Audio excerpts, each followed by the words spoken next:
We're not performing here, Anna. Well, I don't know about you, but I've been performing all night. And I've done a really good job of playing the role of friend.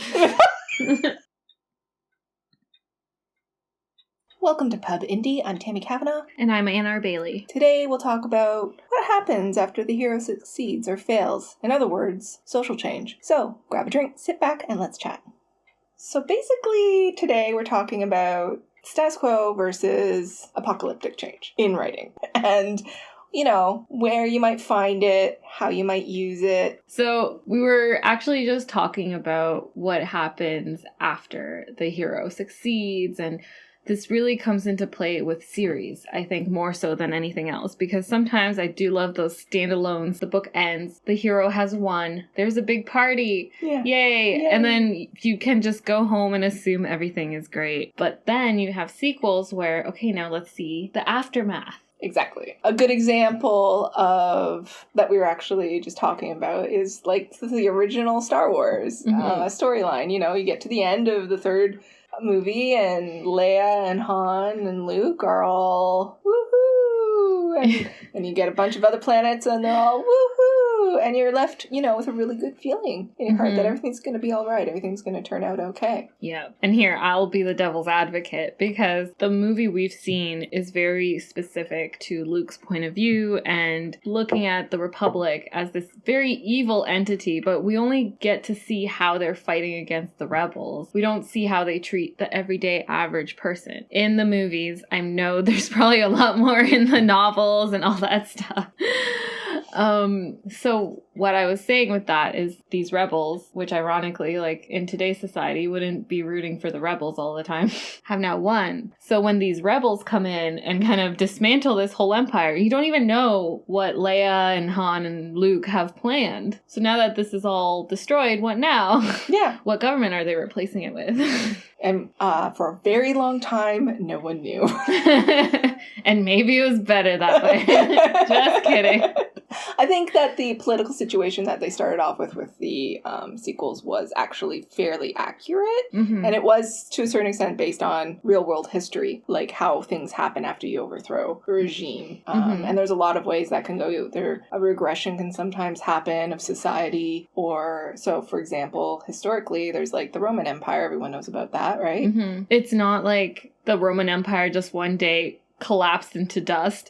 It was a slow process. There were a few years of major change and wars and stuff like that, but it was definitely a gradual decline, and it wasn't just like snap your fingers and overnight. So it is interesting to consider, okay, you have now toppled the dictator. What happens now? There's a power vacuum, and it's really interesting to explore that in novels. We could also look at books like The Hunger Games. For as much hate as The Hunger Game gets, I found it really interesting to show, hey, look, the good guys can become the bad guys. Whoa, power corrupts. And not just that, but like your intentions. When you are at war with someone for so long and you're just like, these are my enemies, you now have the power. What do? It's so tempting to kick down my oppressors because they kicked me. And it was interesting to explore that in that novel. Just because your protagonists start out as the good guys doesn't mean their good intentions don't lead them down a very dark path. And I think that's also very interesting. And you see that in a lot of... Well, Lord of the Rings actually ends on a societal change. The expulsion of the elves from Middle-earth and back across the Western Sea is the time of the men. Well, what does that mean exactly? As far as we know, there's what? Gondor and the Rohan, right? And the crazy Bree people. Yeah, like... But there's still other people there. There's still the dwarves. There's still the hobbits. Like, what happens with all of them? They're not important to me. God. And the orcs. There's always questions about what happened to the orcs. Did they just kill them all? Oh, yeah. Did they genocide them? Yeah. I mean, they were so clearly evil. All of them. Just don't look at the fanfics. Actually, when I discovered that was even a thing, I was like, oh, I see now. My eyes. I've seen a lot of questions about what happens to the orcs. Are there female orcs or are there only just male orcs? Like, what Can they not breed? Are they just rounded up and killed? And I'm pretty sure they're probably just rounded up and killed. I think they're considered the evil of evil, and they're not given they have no purpose really either, and no direction. We're getting into the weeds. Let's analyze next week. We shall psychoanalyze the orcs. Guest starring the Urukai. I really love books that do make me question these things. As a child, that's the good guy, this is the bad guy. We don't question, hey, maybe Snow White was really evil to the queen. We've talked a lot about the upheaval, but there's also the option when you're writing a book where some big event is coming that the hero wins, the hero saves the day, and the status quo is maintained. Mm-hmm. Generally speaking, at the end of big blockbuster movies like the Marvel Universe or DC, the status quo is maintained because it takes place in the real world, and so there is, from a storytelling perspective, there is a preference to keep things as close to current reality as possible. Mm-hmm. So even if like a big event happens, there is always the intention to move it as much back towards normal life, right? Yeah, exactly. And we've been hearing a lot about that too, right? I can't wait till things get back to normal. But like it probably never will, at least not in the same way. And that's not to be depressing. And that's actually probably a good thing. Like maybe some positive change will come out of this. Going back to books or other media, you do have the heroes winning, and life does in a way go back to normal. But look at the Winter Soldier TV show, right? Mm-hmm. You see what happens after the people are brought back. Yay, they saved all those people that were snapped away by Thanos. But now we have, 5 years later, a huge problem with them. And a terrorist organization rises out of that because they're disenfranchised people without citizenship, without jobs. So it's really interesting to explore that. And I never thought they would go that way. I thought it would just be everyone is happy. Yeah. Everyone's happy, everyone's back, but that's not reality when you really think about it. And that's actually quite impressive for a film like that they actually considered, okay, but what happens to a society when half of the population disappears? And then 5 years later reappears. Like, what has happened during that time? Some books that I personally have loved forever are the Mercedes Lackey's book, and I just keep on waiting for something to happen to change the status quo in there. Like, I gotta say, in those paranormal books, like half the time I don't like humans in them. No. Have you noticed that? I've noticed that they're definitely framed almost as like the bad guy or the boring guy. It's kind of funny. It's like all human flaws are highlighted even more. We're prejudiced. We're weak. We don't know what we're talking about. Yeah. We're proud. We're power hungry. Corruptible. And I guess that's the fantasy of the whole paranormal. But that's why I almost would prefer a world that's just purely no humans. Or if there are humans, they can do magic. Like why put them on such a low footing like that? Like it doesn't even, and a lot of them, the humans don't even have access to a way to make themselves better. They're just humans. They can't do magic. They're not witch blood. They're not werewolves. Like I guess that's the closest they can come, is to become the werewolf, to become the vampire. You have to become something other than you are in order to, if again, society changed a little bit more when these creatures of power are known about. That's kind of what I bet everyone's like, I know what you're going to talk about, True Blood. Did you ever watch that series? I watched bits and pieces, and I think I read the first book, but it was written in first person. For anyone out there listening, T.R. Kavanaugh is allergic to first person. Have an EpiPen ready. I found the premise really interesting. Here's this human girl, sure, she has the power to read minds, and this is a world filled with all sorts of mythical creatures. I really wish they had kept her at just reading minds. That was already more special. But no, of course she has to be, spoilers, like fairy and all sorts of things. I think they just wanted to keep the show running. Right. But it's usually what it comes down to. I do believe that the book series was quite long, though, if I remember correctly. I was working in a public library at the time, and those books got taken out a lot. And it was one of the reasons I decided to read it was the show, but it was also popular. Like, it was a popular series. And then I read them, and I was just, not for me. It's not. Bringing up this whole status quo has also made me, besides True Blood, I am reminded a lot about Harry Potter and how grateful I would have been if that epilogue would have been cut. I know this this is like not a hot take at all, but my desire for that has changed over time. Before it was, oh, no way would those two have ended up together. Now it's become, wait a minute, so nothing really has changed in the wizarding world? You saw what a problem those 4 houses were, and basically calling one house the evil house. Slytherins are evil! Even though she purposely made a point to show Slughorn as, look, not all Slytherins are evil. Yeah. Wait, nothing changed after all that? This is not even like your first dark wizard. Yeah, no, like, they've had several dark wizards, and this one came back a second time. And, like, the ministry doesn't seem to have gone through any kind of change. No. And what was wild was that the main characters who, for a lot of the books since the 5th book, were actively fighting against the ministry, or at least, you know, not supporting their actions, they decide to join up. Yeah! I guess propaganda's really strong. Well, I always figured that they'd want to, like, work from the inside. Or at least Hermione would want to, like... I honestly always thought she'd want to become the Minister of Magic. Yeah. Like, that was my expectation for her. Mm-hmm. I don't know if that would ever happen, but I think they had a really good view into how it doesn't work, where it doesn't work. But there was, like... gotta admit, it's based on real-world administration and the perception of it taking forever for anything to get done. And yeah. My whole thing on that, too, is that before Harry took down the ministry, Voldemort had basically put in all his lackeys everywhere. My whole point with the whole ministry, this is a perfect example of the hero wins, but status quo is maintained, which is fine. The pro of that is, great, everything stays the same, but just a few little things get improved, like maybe Muggle-borns aren't, you know, killed anymore. Yay! The life as normal. And in a way, that's very comforting, but in another way, it raises questions like, oh, would this be easy to just happen again? Yeah, if it's status quo, if everything just goes back to status quo and nothing gets changed, and realistically, no safeguards are put in place. I think education is probably an important aspect that, I mean, they start getting educated at age 11. That seems odd. Yeah. How do they socialize? There's a lot of questions, honestly, and it's a kids' series, so I didn't really care. But, you know, there are things to think about, to wonder about. This is what made me so scared of writing my own fantasy series, because how can I cover all the angles? And I just had to accept you can't, and I can't, and it's okay.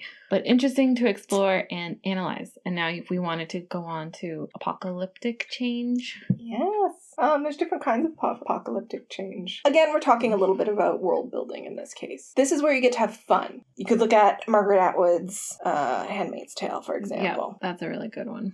Something really bad happens. We're not exactly told what. Books are framed as being from cassette tapes. Like a political shift happened, and it happened very quickly. Yeah, and the TV show explores that more, but I don't know how canon that is to her world. If you look at the book itself, ignoring the TV show, you can sit there and think, how would a society go from, you know, what we think of it today to suddenly being The Handmaid's Tale, where it's super religious, women's lives are super controlled, and even to some respect, every citizen in Gilead's life is controlled. Everyone's watching each other. Everyone's reporting on each other. You can't just like move from one city to another. What I found like interesting just from a historical point of view is monarchy takeovers or usurping the throne. Half the time it's just, I'm going to take the throne. Things are basically going to be maintained. I'm going to change out who's doing what role. I'm going to put my friends around me in power and stuff like that. But the country's basically going to continue running as normal. But then there might be when the Normans came in, like the Battle of Hastings, and that totally changed the way England operated. So even like a historical sense, you see maintaining the status quo and let's create a huge change and change the course of history forever. Yes. Which makes history a fun subject to write about. Yes. It's really... I hate it when people say it's boring. I think the way we teach it is boring. I think in general, authors like, because I am one now too, they like the shorthand of, and this whole situation gets resolved and we all return to our normal everyday lives. I really do wish there was more exploration of that, of more society changing and the way society could change. And it doesn't have to be in the real world, so we can explore it. Exactly. The fun part of writing fiction is that it's not real, and we can explore our fears, what makes us excited, our curiosity, like what if this, then this. Like, I think it would be more fun to follow that a little bit more. Like, seriously, what would happen if we found out there were vampires and werewolves and witches and fae? What would society look like? Would we be trying to kill them all? Would we be like best friends with them? Would we take sides? Would they submit themselves to a government? Yeah. Would they listen? Like, why would they listen? Why would they listen to a government? Yeah. And which one would they listen to? Yeah. They're an immortal vampire who's lived all over the world. Yeah. They have magic powers. They have super strength. Monsters.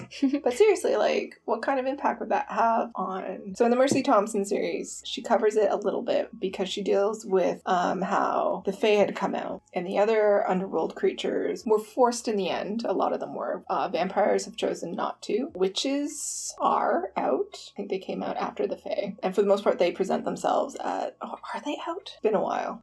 Witches might not be out. But if they were to come out, I would think they would present themselves in a very, harmless, helpful way instead of how they actually are, which is that they can be quite dangerous. They often use, like, sacrifice. Either personal sacrifice or the sacrifice of others. And the greater the sacrifice... The greater the power. Exactly.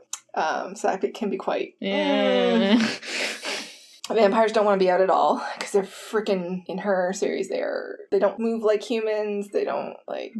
They're actually monsters. Yeah, they're actually monsters. And the werewolves had to come out for basically the same reason that the Fae decided to come out, which is that technology had gotten to a point where it was impossible to stay hidden. And the Fae came out by presenting their softest, kindest, most powerless, like, individual. He was a gardener, if I remember correctly, and he was accused of murder.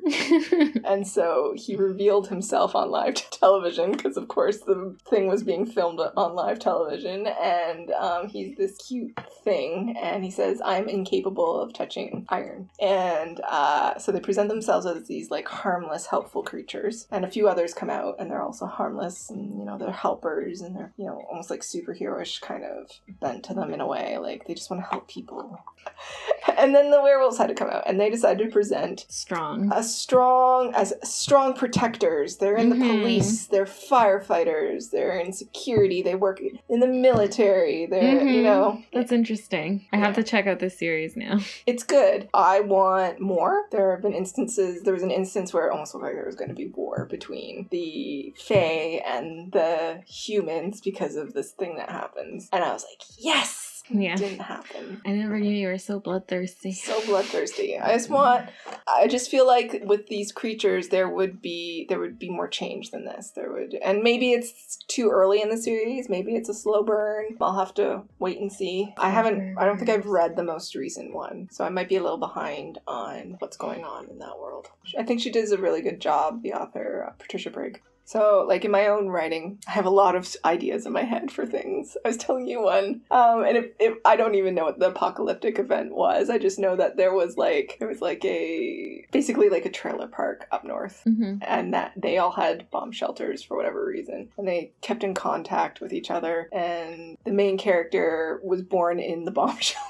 And there's a bunch of other kids who are also born in the bomb shelters and all this stuff. There's like a night while they're still pretty young where the kids leave the bomb shelters for whatever reason, but something happens, and then there was a time skip and everyone was older, and it was like a new society. They were trying to, like, rebuild and trade, and there was like a little marketplace, and I guess my fantasy series, spoilers, will be that tipping point of where society will go. For X number of years, society has operated a certain way, and that's starting to crumble and fall apart. Even in my historical fiction books, a lot of times, that's one of the things that I always say that makes the Tudors so interesting. And it's not just, the main character of Henry VIII and all his wives. After Henry VIII dies, his son is super Protestant. Then his daughter gets the throne, and she's super Catholic. It's such a... It's like back and forth. Back and forth, and everyone's changing their hats. internally, we've been talking a lot about societal change, but it can be also the internal change of the protagonist. Like, and that's the whole hero's journey. And yeah, how they are, their process of change from who they are at the beginning to who they are at the end. And sometimes they might not change at all. It's just them going through this adventure and like they just maintain their purity and their goodness. I feel so... I know. You wouldn't like it. No, I wouldn't. Honestly, when I end up with the character being exactly as they were, like nothing's... Yes, you can be like all merciful and kind and generous and... Just a perfect human being. Yeah, the perfect human being. Unambitious, unassuming, but like... But also super responsible. Yeah, but super responsible. It's not as much fun, I guess. It's not as much fun. Maybe when I was younger, I really liked that. So I recently am rereading the Redwall series, which is, it's definitely more children-based. And the characters are very almost cut and dry, good and bad. And they're so good to the point of not being savvy at all. Where the evil guy comes in and says, I want a truce. Obvious trap, but their inherent goodness is like, they've come here in good faith. We cannot. Last time he said this, he ate Jeremy. Like... He said he wouldn't do it again, though, guys. I believe him because we have to. He pinky swore. Yeah, that's super cute, though. Like, I'm thinking of, like, cute little mice and cute little... It is not. It's gruesome.